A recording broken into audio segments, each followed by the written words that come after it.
Marzi, c'est l'histoire d'une petite fille, en l'occurrence celle de Magena, ma compagne, qui est polonaise.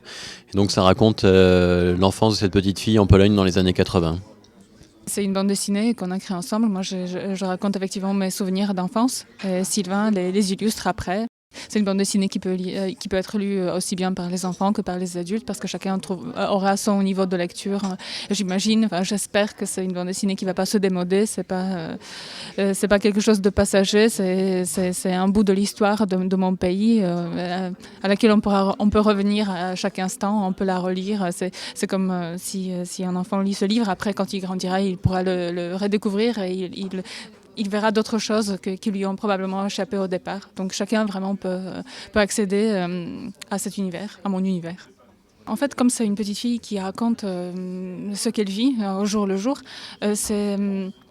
la question politique est présente parce que la Pologne de l'époque, c'était très, le régime politique était très particulier, et même si mon enfance était plus ou moins insouciante, la politique s'imposait quand même. C'était l'histoire avec le grand H, elle intervenait vraiment dans notre univers, elle faisait interruption même dans l'univers des petits-enfants. J'imagine qu'en France, maintenant, les enfants sont plutôt protégés, ils ne sont pas au courant, ils ne s'intéressent pas à la politique. En Pologne, à l'époque, ce n'était pas vraiment le cas.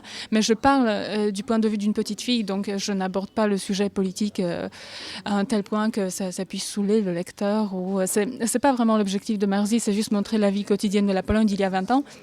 Pour que les gens se rendent compte que la Pologne, il y a 20 ans, c'est pas Wałęsa-Jaruzelski, les grèves et puis plein de problèmes, c'est aussi les files d'attente, c'est aussi l'insouciance, les jeux d'enfants, c'est les amitiés, c'est comme montrer les mœurs, comme par exemple la carpa à Noël, montrer ce pays au jour le jour, comme ça, c'est la vie quotidienne en Pologne. Ce qui me semblait intéressant, c'était de justement montrer que l'enfance était assez universelle, que quel que soit le pays, quel que soit le régime politique, quelle que soit la société dans laquelle les enfants grandissent, il y a toujours cette même part de naïveté, d'insouciance, de jeu entre les enfants quand ils grandissent. Et je trouvais ça assez intéressant de montrer aussi que les problèmes des adultes ne sont pas les mêmes que ceux des enfants. Ce qui peut paraître grave pour un enfant n'est pas forcément pour un adulte et inversement. Je n'ai jamais repensé vraiment à cette période-là. C'est comme si j'avais rassemblé toute mon enfance, je l'ai mise dans un carton, comme des vieux livres, et puis je l'ai rangé dans un coin. Maintenant, je rouvre le carton, je retire juste la poussière, et puis ça revient, c'est resté intact quelque part. Je pense que c'est le cas de tout le monde, mais on ne prend pas assez le temps pour se poser et réfléchir à ce qui nous est arrivé vraiment quand on était petit. Et je pense que les souvenirs ont aussi cette particularité de rester intacts malgré le temps qui passe, et c'est facile d'y retourner à un moment donné, si vraiment on prend le temps de le faire.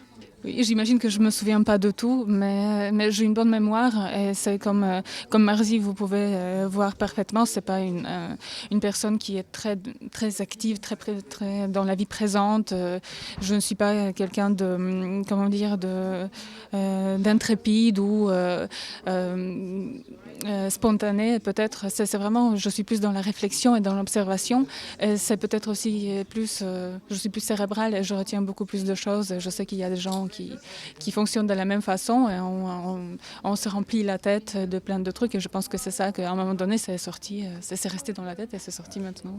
C'est assez étonnant, oui, la mémoire de Magena est quand même particulière parce qu'elle me raconte toujours des choses très très précises et elle est capable de se rappeler ce qu'on a mangé il y a 5 ans et quelle chemise je portais à tel repas. Enfin, c'est quelque chose qui m'échappe complètement, mais elle a vraiment une facilité à noter tous les détails comme ça.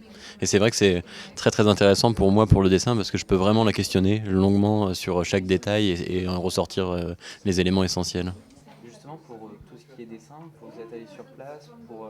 C'était indispensable effectivement parce que moi je connaissais pas du tout la Pologne. Je la connaissais comme la plupart des Français par l'actualité, par les journaux, les articles qu'on avait pu lire dessus, mais la vie quotidienne je la connaissais pas, j'avais des a priori. Et donc quand on a commencé, on a fait la première histoire qui est la carpe de Noël dans l'album. Et cette histoire-là je l'ai dessinée avant d'y aller. J'avais juste quelques photos de ses parents.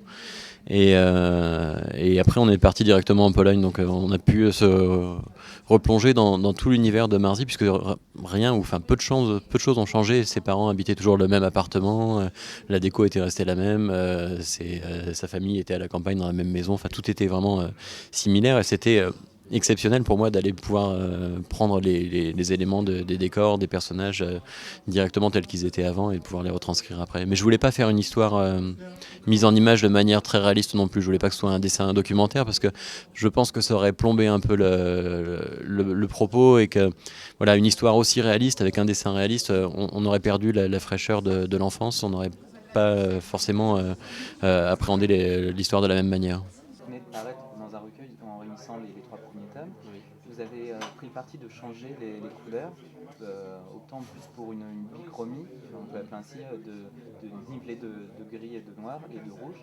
Pourquoi ce choix? C'était en relisant les premiers. On s'est aperçu, justement, on parlait du public tout à l'heure qui est assez vaste sur Marzi, mais on souffrait, je pense, d'un a priori aussi sur le fait que c'était peut-être de prime abord un album qui paraissait enfantin. Ça ne l'est pas, mais le dessin est un peu rond, un peu coloré, donc du coup les enfants sont vraiment attirés, les adultes peut-être un peu moins. Mais à partir du moment où un adulte l'avait entre les mains et le lisait, se disait ouais, mais c'est une vraie histoire, c'est vraiment passionnant. Et on s'est rendu compte qu'on passait à côté de tout un large public. Donc cette intégrale, entre guillemets, parce que c'est pas une intégrale vraiment classique, n'est pas destinée à revendre la même chose au même public. C'est vraiment pour aller le proposer à un public qui ne serait pas allé vers l'album classique 46 pages couleur et qui est plus habitué à lire du roman graphique, de l'autobiographie. Et moi, ça me plaisait beaucoup de travailler sur la bichromie comme ça, en gris et rouge. Je trouvais que ça avait un côté un peu rétro. Je trouvais que ça donnait une autre dimension au dessin. Et le fait de passer en 4 cases par page, ça permettait d'être un peu moins dense aussi à la lecture, de ne pas avoir énormément de text off comme ça sur chaque page.